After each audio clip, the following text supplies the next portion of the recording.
কোন ছেলের বউ এবং শাশুড়িরা কিয়ামতের দিন নিঃস্ব হবে এটা কি আপনি জানেন?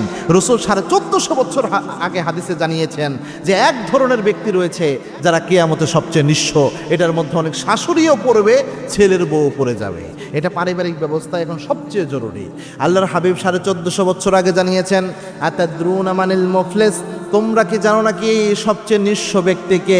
সাহাবা একরাম বললেন, ইয়া রাসূলুল্লাহ, মাল্লাযীনা হুয়ালা দিরহামা মাল্লাযীনা হুয়ালা মাতা। আরেক বর্ণনায় এসেছে, যেই ব্যক্তির কোনো টাকা পয়সা নাই সে ব্যক্তি সবচেয়ে নিঃস্ব। আল্লাহর হাবিব বললেন, না, ব্যাপারটা এমন না, ব্যাপারটা এমন না। যেই ব্যক্তি দুনিয়াতে অনেক আমল করেছে, হয়তো নামাজ পড়েছে, রোজা করেছে, হজ করেছে, যাকাত দিয়েছে, চ্যারিটি, কোনো অভাব নাই তার দান সদকার, কিন্তু এই ব্যক্তি কিয়ামতে যখন হাজির হবে সে ওই দিন আল্লাহর দরবারে দেখতে পাবে সে দুনিয়ায় জুলুম করেছিল একজন ব্যক্তির উপর। এখন জুলুম তো এখানে কোনোভাবে মাপ পাওয়ার উপায় নাই, নিজের সোয়াব দিয়ে জুলুম থেকে উদ্ধার পেতে হবে। অনেক ছেলের বউ সেদিন এমন হবে, অনেক ছেলের বউ তার শাশুড়িকে কষ্ট দিয়েছে কথার মাধ্যমে, আবার অনেক শাশুড়ি এমন আছে যারা ছেলের বউর উপর মানসিক নির্যাতন চালায়, কথা বলে বিভিন্নভাবে খোঁচা লাগিয়ে লাগিয়ে কথা বলে। এরকম স্বভাব যাদের রয়েছে, যদিও এগুলোকে ছোট বিষয়ে মনে হয়, কিন্তু এই স্বভাব যাদের মধ্যে থাকবে, এই জিনিসগুলোই কিয়ামতের দিন তাদের সবচেয়ে বড় নিঃস্ব বানাবে।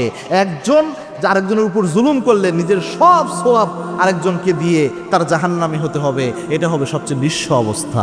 এজন্যে ছেলের বউ যারা রয়েছেন, আপনারা আপনাদের শাশুড়িকে নিজের মায়ের মতো মনে করবেন, আর যারা শাশুড়ি রয়েছেন আপনার ছেলের বউকে মনে করবেন নিজের মেয়ের মতো। যদিও জিনিসটা বলা যত সহজ, করা অতটা সহজ না, এটা কখনোই সম্ভব হয় না, তবুও চেষ্টা করবেন সবার চেয়ে ব্যতিক্রম হওয়ার জন্য। দেখবেন আমি এমন শাশুড়ির খবরও জানি যারা মারা গিয়েছে, কিন্তু তার ছেলের বউ নিজের মায়ের জন্য এত কান্না করে না, শাশুড়ির জন্য যত কান্না করে, নিজের বাবার জন্য এত কান্না করে না, শ্বশুরের জন্য যত কান্না করে, এরকমও রয়েছে। সুতরাং আমরা যেন এমন একটা সম্পর্ক পারিবারিক ব্যবস্থা নিয়ে আসতে পারি, এটা চেষ্টা করবেন। আল্লাহ আমাদের বোঝার তৌফিক দান করুন। আল্লাহুম্মা আমিন।